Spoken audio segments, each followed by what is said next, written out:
Hi every one. എടാ എല്ലാവരും ഉഷാറായിട്ട് പഠിക്കുന്നില്ലേ? ഓക്കെ, സോ ഈ വീഡിയോയിൽ ഞാൻ വന്നിട്ടുള്ളത് ദ ഫൈനൽ ചെക്ക് ലിസ്റ്റ് ബയോളജിനെ പറ്റിയിട്ട് പറയാൻ വേണ്ടിയിട്ടാണ്. സോ ബയോളജിയിൽ ആക്ച്വലി ഇത് ഞാൻ എപ്പോഴും പറയുന്ന ഒരു കാര്യമാണ്. എന്നിരുന്നാൽ കൂടെ ഞാൻ ഒന്നും കൂടി നിങ്ങളെ ഓർമ്മിപ്പിക്കാൻ വേണ്ടി പറയുന്നു എന്ന് മാത്രം. അവസാന നിമിഷത്തിൽ ടെൻഷൻ അടുപ്പിക്കുകയാണ് എന്നൊന്നും ആരും പറയരുത്. ഞാൻ ജസ്റ്റ് കാര്യങ്ങൾ പറഞ്ഞിട്ട് വേഗം അങ്ങോട്ട് ക്ലോസ് ചെയ്യും കേട്ടോ. യെസ്, എടാ ബയോളജിയിൽ നമ്മൾ മെയിനായിട്ട് ശ്രദ്ധിക്കേണ്ട കാര്യങ്ങൾ എന്തൊക്കെയാണ് എന്നുള്ളതാണ് ഞാൻ വീണ്ടും പറയാൻ പോവാണ്. കാരണം അത്ര ഇമ്പോർട്ടൻ്റ് ആണ്. ബയോളജി ആവട്ടെ, ഫിസിക്സ് ആവട്ടെ, കെമിസ്ട്രി ആവട്ടെ, എല്ലാം ഇമ്പോർട്ടൻ്റ് ആണ്. ഇപ്പം ഞാൻ മെയിനായിട്ട് ബയോളജി ഡീൽ ചെയ്യുന്ന കാരണം ബയോളജിനെ പറ്റി പറയുന്നു എന്ന് മാത്രം. ഓക്കെ, നമുക്ക് ചാപ്റ്റേഴ്സ് നോക്കാം. 11th നോക്കുമ്പം living world, biological classification, plant kingdom, animal kingdom അല്ലേ. പിന്നെ നമുക്ക് മോർഫോളജി ഓഫ് ഫ്ലവറിംഗ് പ്ലാന്റ്സ് ഉണ്ട്, അതുപോലെ തന്നെ അനാറ്റമി ഉണ്ട്, സെല്ലിൻ്റെ സ്ട്രക്ചർ ഉണ്ട്, പ്ലാന്റ് ഫിസിയോളജി, ആനിമൽ ഫിസിയോളജി. ഇനി +2 നമ്മൾ നോക്കുകയാണെന്നുണ്ടെങ്കിൽ റീപ്രൊഡക്ഷൻ ഉണ്ട്, അതിനൊരു യൂണിറ്റ്. പിന്നെ ഇക്കോളജി ഉണ്ട്, ജെനറ്റിക്സ് ഉണ്ട്, എവല്യൂഷൻ ഉണ്ട്, ബയോടെക്നോളജി ഉണ്ട് അല്ലേ. അപ്പോൾ ഇത്രയും കാര്യങ്ങളാണ് നമുക്ക് ഇൻ ടോട്ടൽ ബയോളജി ഉള്ളത്. അപ്പോൾ ഇതിൽ എന്തൊക്കെ കാര്യങ്ങളാണ് ശ്രദ്ധിക്കേണ്ടത് എന്നുള്ളതാണ്. എൻ്റെ അടുത്ത് കുറേ പേര് ചോദിക്കാറുണ്ട്, ഞാൻ ലൈവിനൊക്കെ പോകുമ്പോൾ ഈ ചാപ്റ്ററിൻ്റെ വെയിറ്റേജ് എങ്ങനെയാണ്, ആ ചാപ്റ്ററിൻ്റെ വെയിറ്റേജ് എങ്ങനെയാണ്, ഇത് കൂടുതൽ പഠിക്കണോ, മറ്റേതിൽ കൂടുതൽ സമയം ഇരുന്നാൽ പോരെ എന്നുള്ള കാര്യമൊക്കെ. പക്ഷെ ഞാൻ പറയട്ടെ, ബയോളജിയിൽ നമുക്കൊന്നും പ്രെഡിക്റ്റ് ചെയ്യാൻ പറ്റില്ല. അതാണ് ഏറ്റവും ഇമ്പോർട്ടൻ്റ് ആയിട്ടുള്ള കാര്യം. കഴിഞ്ഞ വർഷത്തെ കാര്യം തന്നെ നിങ്ങൾ എടുത്ത് നോക്കുക. കഴിഞ്ഞ വർഷമാണോ അതിന് മുന്നത്തെ വർഷമാണെന്ന് എനിക്ക് കറക്റ്റ് ഓർമ്മയില്ല. പക്ഷെ നിങ്ങൾ അറിയേണ്ട ഒരു കാര്യമുണ്ട്, നമ്മുടെ ഈ ഒരു ബയോടെക്നോളജി സംഭവം ചെറിയ ചാപ്റ്ററാണ് അല്ലേ. അതിൽ ജെനറ്റിക്സ് ആൻഡ് ബയോടെക്നോളജി ആ ഒരു സംഭവത്തിൽ നിന്ന് ഏകദേശം ഐ തിങ്ക് നിയർലി 10 ക്വസ്റ്റ്യൻസോ 11 ക്വസ്റ്റ്യൻസ് ആണ് ചോദിച്ചിട്ടുള്ളത്. And from neural control and coordination, അത് കമ്പാരിറ്റീവ്ലി നമ്മൾ പഠിക്കും വിചാരിക്കും it's like A very important chapter. അതിന് ഇമ്പോർട്ടൻറ്റ് ചാപ്റ്റർ ആണ്. ഓക്കെ, അതിൽ നിന്ന് 0 ക്വസ്റ്റ്യൻസ് ആണ് ചോദിച്ചിട്ടുണ്ടായിരുന്നത്. സോ വിച്ച് മീൻസ് ദാറ്റ് നമുക്ക് ഒരു ചാപ്റ്ററും ഇന്ന വെയിറ്റേജ് ആണ്, ഇത്ര വെയിറ്റേജ് ആണ് എന്നൊന്നും പറയാൻ കഴിയില്ല. അപ്പോൾ ജെനറ്റിക്സ് ഒക്കെ വലിയൊരു ചാപ്റ്റർ ആയ കാരണം അതിന് പ്രോബബ്ലി ഒരുപാട് ക്വസ്റ്റ്യൻസ് ചോദിക്കാനുള്ള സാധ്യതയുണ്ട്. അപ്പോൾ അങ്ങനെ നമുക്ക് പറയാം എന്നല്ലാണ്ട് ഈ ചാപ്റ്ററിൽ നിന്ന് ക്വസ്റ്റ്യൻസ് ചോദിക്കില്ല, അതുകൊണ്ട് നിങ്ങളത് പഠിക്കേണ്ട. ഈ ചാപ്റ്ററിൽ നിന്ന് കുറേ ക്വസ്റ്റ്യൻസ് ചെയ്യാണ്ട് അത് മാത്രം നിങ്ങൾ പഠിച്ചാൽ മതി. അതൊന്നും അങ്ങനെ ഒന്നും ബയോളജിന്ന് പറയാൻ കഴിയില്ല. എവിടെ നിന്ന് വേണമെങ്കിലും ക്വസ്റ്റ്യൻസ് വരാം. ഓക്കെ, സോ ഞാൻ മെയിനായിട്ട് പറയാൻ പോകുന്നത് എന്താ വെച്ചാൽ ഓരോ യൂണിറ്റിൻ്റെ മുന്നേയും ഒരു ചെറിയൊരു ഇൻട്രൊഡക്ഷൻ ഭാഗമുണ്ട് സയൻറ്റിസ്റ്റുമാരെ പറ്റിയിട്ട്. അതിന് ക്വസ്റ്റ്യൻസ് വരാം. അപ്പോൾ അതൊന്നും ഇതുവരെ പഠിക്കാത്ത ആൾക്കാർ ഇനിയും പുതിയതായിട്ടൊന്നും പഠിക്കരുത്. അപ്പോൾ ഇപ്പം നമ്മൾ ചെയ്യേണ്ടത് എന്താ വെച്ചാൽ നമ്മൾ സ്ട്രോങ് ആയിട്ടുള്ള സംഭവത്തിൽ ആ ഉഷാറായിട്ട് കിട്ടില്ലെന്നാക്കിയിട്ട് സെറ്റാക്കിയിട്ട് അത് മറന്നു പോകാണ്ട് വെക്കുക എന്നുള്ള കാര്യമാണ്. ഇനി കൂടുതൽ ആരും പുതിയതൊന്നും പഠിക്കാൻ പോകരുത് കേട്ടോ. അപ്പോൾ പഠിച്ച ആൾക്കാരുണ്ടെങ്കിൽ അത് ജസ്റ്റ് ഒന്ന് ബ്രഷപ്പ് ചെയ്യുക, അത്രേ ഞാൻ പറയുന്നുള്ളൂ. മനസ്സിലായി? അപ്പോൾ each and every sentence is very important in NCERT biology. Alright, which means that എന്താണ് നമ്മൾ ഏറ്റവും കംഫർട്ടബിൾ ആയിട്ട് തോന്നുന്ന കുറേ ചാപ്റ്റേഴ്സാണ്. വിച്ച് മീൻസ് ഒരു 95% നമ്മൾ ഓക്കെ ആണ്, അല്ലെങ്കിൽ 100% കംഫർട്ടബിൾ ആയിട്ടുള്ള ചാപ്റ്റേഴ്സ് ഇൻ അബൌട്ട് 15 മിനിറ്റ്സിൽ നമ്മൾ തീർക്കുക NCERT വായിച്ചിട്ട്. ഓൾറൈറ്റ്, പിന്നെ കുറച്ചും കൂടി ഡിഫിക്കൽട്ട് ആയിട്ട് ഒരു 70 to 80% ഓക്കെ ആയിട്ടുള്ള ചാപ്റ്റേഴ്സ് നമ്മൾ എന്ത് ചെയ്യുക, ഒരു 30 മിനിറ്റ്സ് മാക്സിമം 30 മിനിറ്റ്സ് എടുത്തിട്ട് വായിക്കുക. അപ്പോൾ അങ്ങനെ ചെയ്യാനേ സമയമുള്ളൂ, നമുക്ക് കുറേ സമയം വേസ്റ്റ് ചെയ്യാനില്ല അല്ലേ.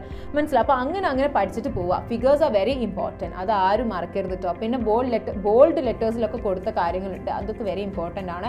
പിന്നെ ഞാൻ എപ്പോഴും ശ്രദ്ധിക്കുന്ന ഒരു കാര്യമാണ്, എല്ലാ പാരഗ്രാഫ് ബയോളജി ഡീൽ ചെയ്യുന്ന കാരണം എനിക്ക് നിങ്ങൾക്ക് പറഞ്ഞുതരാം അല്ലേ. എല്ലാ പാരഗ്രാഫിൻ്റെയും ലാസ്റ്റത്തുള്ള സെൻറ്റൻസ് ഒക്കെ അല്ലേ, അതൊക്കെ ഇമ്പോർട്ടൻ്റ് ആട്ടോ നമ്മൾ. കാരണം ഓരോ പാരഗ്രാഫ് വായിക്കുമ്പോൾ തുടക്കം ഭയങ്കര ഉഷാറായിട്ട് വായിക്കും, ലാസ്റ്റ് ആകുമ്പോൾ നമ്മൾ എനർജി കുറച്ച് ഡൗൺ ആവും അല്ലേ. അപ്പോൾ നമ്മൾ ലാസ്റ്റത്തെ അത്ര ഇമ്പോർട്ടൻ്റ് അല്ല വെച്ചിട്ട് ഒഴിവാക്കും. ഇതൊക്കെ ഇമ്പോർട്ടൻ്റ് ആണ്. അതൊക്കെ കുറേ ക്വസ്റ്റൻസ് ചോദിച്ചിട്ടുണ്ട്, മനസ്സിലായില്ലേ? അപ്പോൾ ഫിഗേഴ്സ് ഇമ്പോർട്ടൻ്റ് ആണ്. ഫിഗേഴ്സിന് താഴെ ഡിസ്ക്രിപ്ഷൻസ് ഇമ്പോർട്ടൻ്റ് ആണ്. ലേബിളിംഗ് ഒക്കെ കറക്റ്റായിട്ട് നിങ്ങൾ നോക്കുക. പിന്നെ at the end of the chapter നമുക്ക് എന്തുണ്ട്, സമ്മറി ഉണ്ട് അല്ലേ. അപ്പോൾ ആ സമ്മറി ഒക്കെ ജസ്റ്റ് ഒന്ന് ഓൾറെഡി നോട്ട് ചെയ്തിട്ടുള്ള കാര്യങ്ങൾ, ജസ്റ്റ് നമ്മൾ ഹൈലൈറ്റ് ചെയ്തിട്ടുള്ള കാര്യങ്ങളൊക്കെ ജസ്റ്റ് ഒന്ന് ബ്രഷപ്പ് ചെയ്യുക. ഓൾറൈറ്റ്, അല്ലാണ്ട് ഇതുവരെ പഠിക്കാത്ത സംഭവത്തിന് പുതിയതായിട്ട് ആരും പഠിക്കരുത്. ഞാൻ വീണ്ടും പറയുകയാണ്, നിങ്ങൾ പഠിച്ചിട്ടുള്ള കാര്യം മാത്രം നിങ്ങൾ വീണ്ടും റിവിഷൻ ചെയ്യുക. ഇനി പുതിയത് പഠിക്കാൻ സമയമല്ല. അപ്പോൾ നമുക്ക് ആകെ കൺഫ്യൂഷൻ ആവും, പഠിച്ചതും കൂടി നമ്മൾ സ്ട്രോങ് അല്ലാണ്ടായി പോകും. മനസ്സിലായി? പഠിച്ച കാര്യം മാത്രം പഠിക്കുക. ഓൾറൈറ്റ്, അപ്പോൾ ഇത്രയും കാര്യങ്ങളാണ് നിങ്ങൾ ബയോളജിയിൽ നിന്ന് ശ്രദ്ധിക്കേണ്ടത്. ഇനി വെയിറ്റേജ് ഒന്ന് ചോദിച്ചിട്ട് ആരും വരരുത് കേട്ടോ. എവിടെ നിന്ന് വേണമെങ്കിലും ചോദിക്കാം. ഓക്കെ, കുറേ പേര് ചോദിക്കുന്നത് ഇതിന് വെയിറ്റേജ് എന്താ, ഇതിന് വെയിറ്റേജ് എന്താ, മനസ്സിലായില്ല കാര്യം. ഓക്കെ, പിന്നെന്താ ബയോളജിയിൽ ഇത്രയൊക്കെ തന്നെ ഉള്ളൂ. എല്ലാം ഇമ്പോർട്ടൻ്റ് ആണ് കേട്ടോ, എല്ലാം ഇമ്പോർട്ടൻ്റ്. നമുക്ക് ഫിസിക്സ് പോലെ ഇന്ന ഇക്വേഷൻസ് അങ്ങനെ ജസ്റ്റ് കോൺസെപ്റ്റ് കുറച്ച് അങ്ങനെയൊന്നും പറയാൻ കഴിയില്ല. ബയോളജി എല്ലാം each and every sentence NCERT എന്ന് പറയുന്നത് ഇമ്പോർട്ടൻ്റ് ആയിട്ടുള്ള ഒരു കാര്യമാണ് അല്ലേ. കാരണം ഇത് ഇമ്പോർട്ടൻ്റ് ആണെന്ന് പറഞ്ഞിട്ട് അപ്പുറത്തുനിന്ന് ചോദിക്കാം അല്ലേ.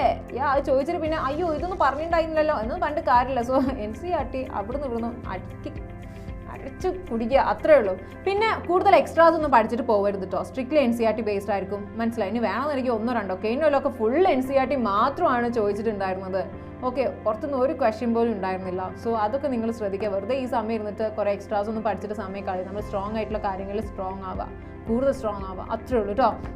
പിന്നെ മോക്ക് ടെസ്റ്റ് ചെയ്തിട്ട് കുറേ ആൾക്കാർക്കുള്ള പരാതിയാണ് റാങ്ക് കുറയുന്നു തേങ്ങ മാങ്ങ എന്നൊക്കെ. എടാ മോക്ക് ടെസ്റ്റ് മാർക്ക് നോക്കണ്ട, ഇത് നമുക്കൊരു പ്രാക്ടീസിന് വേണ്ടിയിട്ട്. തെറ്റിക്കോട്ടെ, മനസ്സിലായോ? തെറ്റ് കുറക്കാനായിട്ട് നിങ്ങൾ ശ്രമിക്കുക, മനസ്സിലായോ? തെറ്റ് കുറക്കാനായിട്ട് നിങ്ങൾ ശ്രമിക്കുക. ഇത് റേസ് ആണ് അല്ലേ?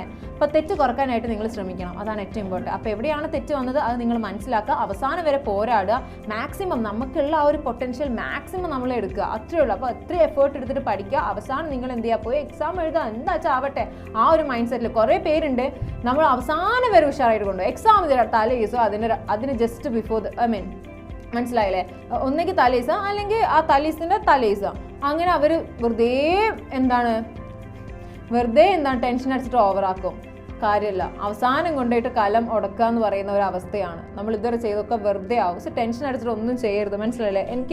ഞാൻ ഒരു ചെറിയൊരു എക്സാമ്പിൾ പറഞ്ഞുതരാം. അപ്പോൾ ഉഷാറായിട്ട് ബിരിയാണി ഉണ്ടാക്കുന്ന എൻ്റെ ഫ്രണ്ട് എൻ്റെ അടുത്ത് പറഞ്ഞുള്ള അനുഭവമായിരുന്നു. അപ്പോൾ ഉഷാറായിട്ട് ബിരിയാണി ഉണ്ടായിക്കൊണ്ടിരിക്കുകയാണ്, ഉമ്മ ഉഷാറായിട്ട് ബിരിയാണി ഉണ്ടായിക്കൊണ്ടിരിക്കും. അപ്പോൾ ഇങ്ങനെ വേറൊരു ഫ്രണ്ട് വീട്ടിലേക്ക് വരികയാണെന്നൊക്കെ പറഞ്ഞ് അപ്പം എന്താ ടെൻഷനായി. ആ വരുന്ന ഫ്രണ്ട് ഭയങ്കര വലിയ സംഭവമാണ്, ടെൻഷനായി. അങ്ങനെ നോക്കിയപ്പോൾ ഉണ്ടാക്കിയ ബിരിയാണി പോലും ഫ്ലോപ്പായി പോയി. അതാണ് ടെൻഷൻ അടിച്ചിട്ട് നമുക്ക് കാര്യമല്ല, മനസ്സിലായില്ലേ? അപ്പോൾ നമുക്ക് ഏറ്റവും കംഫർട്ടബിൾ ആയിട്ടുള്ള കാര്യം പോലും നമുക്ക് തീരെ കോൺഫിഡൻസ് ഇല്ലാണ്ടിരിക്കുക, അപ്പോൾ നമ്മൾ തെറ്റിക്കും. അപ്പോൾ ടെൻഷൻ അടിക്കരുത്, ടെൻഷൻ അവോയ്ഡ് ചെയ്യുക. എപ്പോഴാണോ നിങ്ങൾ ഡൗൺ ആയിരിക്കുന്നത് അപ്പോഴൊക്കെ നിങ്ങൾ എന്ത് ചെയ്യുക, കംഫർട്ടബിളായി നിങ്ങൾക്ക് കൂടുതൽ അപ്രോച്ചബിൾ ആയിട്ടുള്ള ആൾക്കാരുടെ അടുത്ത് പോയി സംസാരിക്കുക. നിങ്ങൾക്കൊരു സമാധാനം കിട്ടുമെന്ന് ഉറപ്പുള്ള ആൾക്കാർക്ക് പോയി സംസാരിക്കുക. നിങ്ങൾക്ക് പാരൻസ് ആവാം, നിങ്ങളുടെ ഫ്രണ്ട്സ് ആവാം, ഡോപ്പയിലെ മെൻറ്റേഴ്സ് ആവാം. ഓക്കെ, നമ്മളൊക്കെ എപ്പോഴും ആവാം, 24 hours നമ്മൾ അവൈലബിൾ ആണ്. അപ്പോൾ നിങ്ങൾക്ക് എപ്പോൾ വിളിച്ചിട്ട് സംസാരിക്കാം കേട്ടോ. അപ്പോൾ നമ്മളെപ്പോഴും ഡൗൺ ആയിരിക്കരുത്. ഇനിയുള്ള ദിവസങ്ങളൊക്കെ മാക്സിമം നിങ്ങളത് ശ്രദ്ധിക്കണം. ഓൾറൈറ്റ്, അപ്പോൾ ഇത്രയും കാര്യങ്ങളൊക്കെ നിങ്ങൾ ഉഷാറായിട്ട് ശ്രദ്ധിക്കുക. ഇനി ഡ്രസ് കോഡിനെ പറ്റിയിട്ടും ബാക്കി അന്നത്തെ ദിവസം നമ്മൾ ശ്രദ്ധിക്കേണ്ട കുറേ കാര്യങ്ങളെ പറ്റിയിട്ടൊക്കെ ഞാൻ വേറെ വീഡിയോസ് ഉണ്ട്, അതൊക്കെ എല്ലാവരും കാണും, മനസ്സിലാക്കണം. ഇന്ന കാര്യങ്ങളാണ്, അതിലൊന്നും ആർക്കും കൺഫ്യൂഷൻസ് ഒന്നും വരരുത്. എന്തെങ്കിലും കൺഫ്യൂഷൻസ് എവിടെയെങ്കിലും ഉണ്ടെങ്കിൽ എല്ലാവരും കമൻറ്റ് ചെയ്യുക കേട്ടോ.